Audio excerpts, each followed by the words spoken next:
Welcome to this special edition of BlackMan Spy. You might recall me, Malcolm Nance. I haven't done a video feature in a little bit. I've been concentrating on the writing. And I just want to give you guys an update on where I just returned from, which is Chicago for the Democratic National Convention. Listen, when I say that this thing was a party, I mean it was a party. About 7 weeks ago, we all thought we were going to a funeral. But now that Joe Biden has done the elder statesman routine, the most honorable thing that he could have done, which he was praised to the high heavens for, Kamala Harris is now the nominee for the Democratic Party, and the excitement level is off the charts. I mean, it's insane how excited people are for Kamala Harris to be our nominee for President of the United States. Why, it's so off the charts that she has now reversed all the trends that Donald Trump was gaining in when he was leading against Joe Biden, and now Donald Trump is behind. Kamala Harris is up. But as they say at the convention, we are not going to rest on our laurels. This is now a matter of all gas, no brakes. From this point out, we are going to push until Vice President Harris achieves victory. But Malcolm, you're so hyper partisan. Why are you voting for Kamala Harris, and why are you encouraging us to as well? Well, if you're a subscriber to BlackMan Spy, you already know.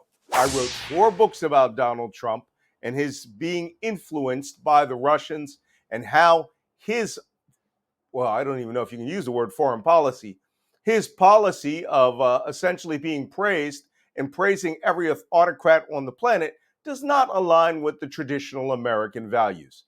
One of those values is supporting our ally in Ukraine. As you all know, I was Ukrainian Army Legionnaire, and I take the defense of my brothers and sisters that are still there very, very seriously. That being said, when I got to the DNC, my purpose of going there was to speak to decision makers and thought leaders and politicos to talk about supporting Ukraine and giving them clarity on the Middle East situation and the war with Israel and Hamas. I spoke to, I can't even count how many people I spoke to, principally because I was discussing Ukraine, and I wanted to make sure that if the influencers were out there, that they would have enough influence to say what I said, which was the United States should support Ukraine on all costs and help Ukraine go to victory and recover all of its land, not just merely fight to a stalemate because Russia is, because Russia intends to solidify that. And if it's a Trump administration, they will likely get Donald Trump's support, Vladimir Putin will, in taking all of Ukraine, because Donald Trump is still upset with the fact that he got impeached over trying to extort President Zelensky with the Javelin missiles that saved his country 2 years later. So the first night of the DNC was when President Joe Biden came, and it was raucous. I mean, the applause was thundering. You could not hear yourself. It was so loud. It is very true that Joe Biden now has gotten these laurels, has gotten this praise, an order of magnitude above what he would have gotten had he remained in the race. So with that said, he is truly an elder statesman. It is just amazing to have been in the presence of Joe Biden and to hear the applause and the cheers that he got.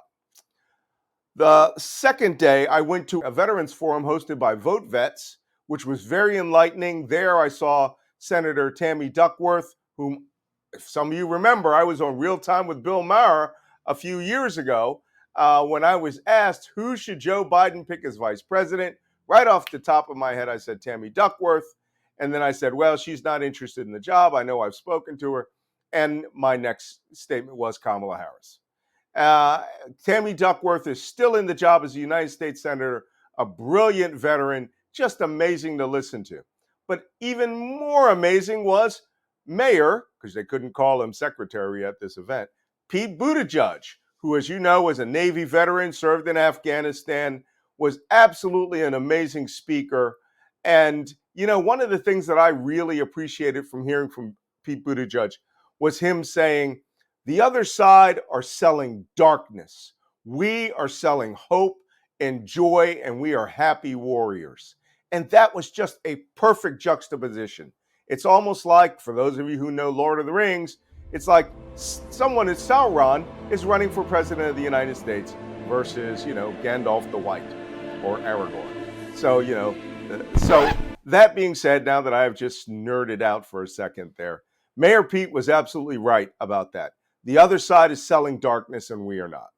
That night, I did not go to the convention center, even though President Barack Obama was speaking there, because I was invited to a Ukrainian forum at the Tri-Zub restaurant in a section of Chicago I did not know exist called Ukrainian Village.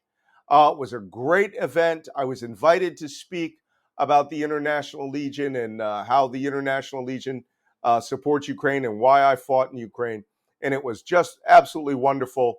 While I was there, I met Representative Jason Crow, Tom Malinowski, and other congressmen and their aides who support Ukraine. So that was really, really beneficial for me. But, it's Chicago and, all the wild partying they had. I went to none of the cool parties, even though there were parties left and right, because most parties started at the end of the business day and the close of the convention, which was about 11:30 to midnight at night. So being an old man, I didn't go to any of the wild swanky parties, even though I was invited. And missed my chance to see Little John in a private party gathering for the Georgia State delegates, which is who I was invited by. The third day was the day that Tim Walz spoke. Another amazing speaker, another amazing presentation. Just absolutely fascinating. Just the entire convention hall every time just stormed with energy. Just absolutely amazing. The best part of it was like going to the greatest concert you could ever imagine, like Woodstock of the modern age, because in between each speaker, they were playing music and everyone was dancing constantly. It was just absolutely amazing. And Stevie Wonder played. That was amazing as well. And then on the final day, I had my press pass to get in. And on the final day, which was Kamala Harris's nomination speech, I did not get in because I was standing at the x-ray machines. I was about to be authorized entry, just literally one of the 10 people in the x-ray tent, when the fire marshal closed the venue. It was oversold, overbooked. There were people standing in the aisles, and that, of course, violated the fire code. There were 1,000 people in the hallways waiting to get in. There were no seats, even though I had seats in the press area. Didn't matter. They closed the venue. No one else was allowed in, and I can tell you for a fact there were 1,000 people behind me.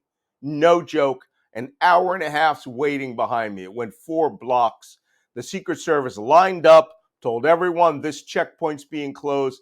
The only people who were authorized in, not even congressmen or senators after that point, were delegates, because delegates by law must be at that convention, and they had their own seats, so they were the only ones authorized in. Everybody else was pushed out. Thousands of people were pushed out of the venue, and I don't mean like a fake Trump rally, and did not see the event live. And I was heartbroken. But I immediately ran back to my hotel room, got a bottle of wine, and watched the entire event. And it was just as crazy. It was much, much more crazy than the previous nights. That being said, I want to make a little notation. The one thing I didn't see while I was at the Democratic convention, although the news media would have you believe it was everywhere, were the Free Palestine protesters. They were kept, and I only saw them one day at a glance. That's not true. On the first day, there was a group of about 150 protesters who were the feminist and LGBTQ for Palestine, which is amazing because there is no feminism authorized in Palestine. And LGBTQ people are routinely murdered because They are strictly conservative in most parts of the Middle East, and they believe death is the only way to approach the Rainbow Coalition. So I found these flags, it was like a 25-foot banner, rather laughable. But they were not to be seen anywhere near the convention hall. The police had them penned away. And even though people were saying they estimate thousands of protesters, I didn't see more than 150, 200 at the top during that convention. And this is why the next day when I left Chicago, I tweeted, the Free Palestine program movement is over. There are going to still be little remnants who are popping up at universities.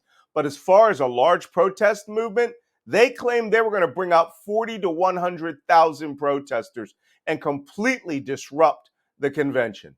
Yeah, I counted 150. Maybe they got up to 200. Maybe when they were put alongside some of the other protest groups, the anti-abortion groups, the communists, the neo-Nazis, maybe they got up to 1,000. I wouldn't say that. Never saw those numbers. And I really believe that the air is out of the tires on that group because there has been an internal little civil war going on between African Americans who supported Free Palestine and the Arab Americans that are the lead advocates and the white Americans who are the lead advocates of the program because they believe that African Americans should give up all support for Kamala Harris and start calling her Killer Kamala and Holocaust Harris. And it has split widely and largely. There is an enormous rift. African Americans have completely abandoned the Free Palestine movement. And I have been monitoring this. I've been one of the people advocating for this because they don't seem to understand. I mean, I worked and lived in that region for almost 40 years. And, there is a margin of racism in every society. But the Free Palestine people went at African Americans online with just straight up open racism. I had people tweeting me the N-word, and they were Arab Americans and white Free Palestine activists, which just goes to show you, if they will abandon their allies at a heartbeat, just imagine if you were their enemies like the Jews, right? Which is why I support Israel on this one and support the people of Palestine, not the Hamas terrorist group like these young crazy advocates are doing. So that being said, it was an all-round amazing experience. I've got reams of stuff that I'm trying. I swear to God, I try to write an article and it's overtaken by events.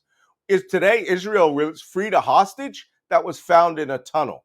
And I want to write a Substack on that because it has some interesting aspects to make me believe the Israelis bought the guards off that were guarding him.